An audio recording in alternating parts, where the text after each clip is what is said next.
एक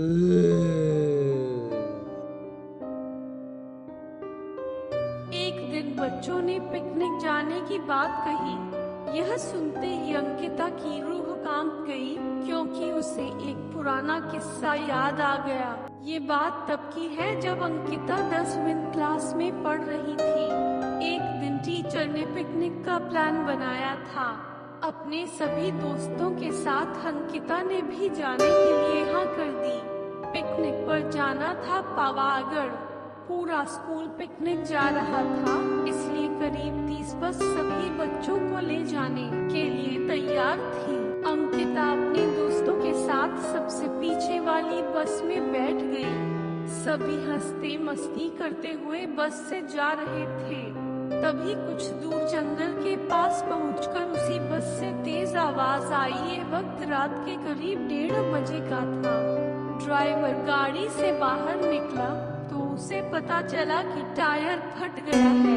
ड्राइवर ने सबसे कहा कि बस का टायर बदलने में करीब 2 घंटे लगेंगे, आप सब नीचे उतर जाइए, मैं इसे बदल देता हूँ। आप लोग पास के ढाबे में जा सकते हैं, वहाँ गर्म गर्म चाय पी लीजिए और मैं इस टायर को फटाफट बदलने की कोशिश करता हूँ। ड्राइवर की बात सुनकर सभी बस से उतर गए और पैदल चलते हुए पास के ढाबे में पहुँचे। वहाँ एक बूढ़ा व्यक्ति चाय बना रहा था।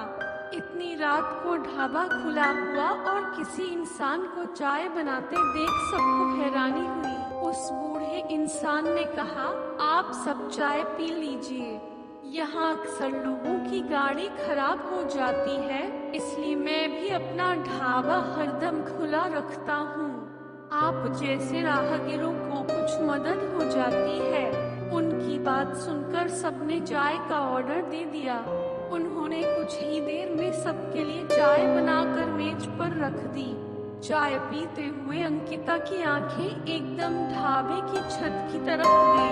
वहाँ अंकिता ने एक औरत को सफेद रंग की साड़ी में खुले बाल लहराते हुए देखा। कुछ देर बाद वो जोर जोर से हंसने लगी। भले ही हंसने की आवाज किसी को सुनाई नहीं दे रही थी, लेकिन अंकिता ने उसे मुंह खोलकर हंसते हुए देखा था। सब देखकर अंकिता ने डर के मारे आंखें नीचे झुका ली। कांपते हुए किसी तरह से अंकिता ने चाय दोबारा पीना शुरू ही किया थी कि उसी वक्त जोर जोर से किसी के चिल्लाने की आवाज जंगल की ओर से आई। ढाबे में बैठे हुए सभी बच्चे और टीचर उस आवाज को सुनकर डर गए। सबको डरा हुआ देखकर उस बूढ़े इंसान ने कहा कि मैं देखकर आता हूँ क्या हुआ है, आप लोग यहीं बैठे रहो। इतना कहकर वो आवाज की तरफ बढ़ गया। तभी एक लड़की को खून की उल्टी लगातार होने लगी। उसको देखकर सबकी हालत और खराब हो गई। उसी समय एक टीचर ने कहा कि तुम सब आग जलाओ और उसके बगल में बैठ जाओ। सबने मिलकर आग जलाई और गोल घेरा करके बैठ गए। टीचर ने सख्त लहजे में सबसे कह दिया कि अकेले कोई कहीं नहीं जाएगा। वैसे भी सब इतना डरे हुए थे कि अकेले कहीं जाने की हिम्मत हो नहीं रही थी। आग के पास बैठे बैठे 3 बज गए। तब कहीं जाकर वो बूढ़ा इंसान जंगल से लौटकर आया। उसने सबकी तरफ देखा और कहा कि उस चीख को सब भूल जाना, नहीं तो जीना मुश्किल हो जाएगा। इतना कहकर वो ढाबे के अंदर चला गया। तभी ड्राइवर भी टायर बदलकर बस लेकर ढाबे के पास पहुंचा। सभी लोग भगवान का नाम लेते हुए उस बस में बैठ गए। टीचर ने बस में बैठते ही सबको कहा कि कोई एक दूसरे से बात नहीं करेगा, सीधे सब सो जाओ। टीचर की बात मानकर सब चुपचाप बस में ही सो गए।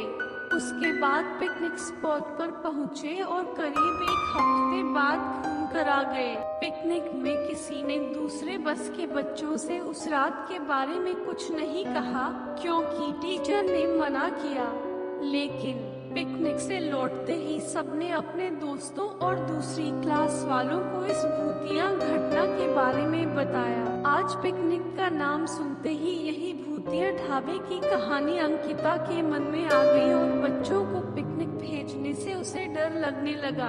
कहानी से सीख, बीती घटनाओं को भूल जाना ही अच्छा है, नहीं तो जीवन भर वो घटना डराती रहती है।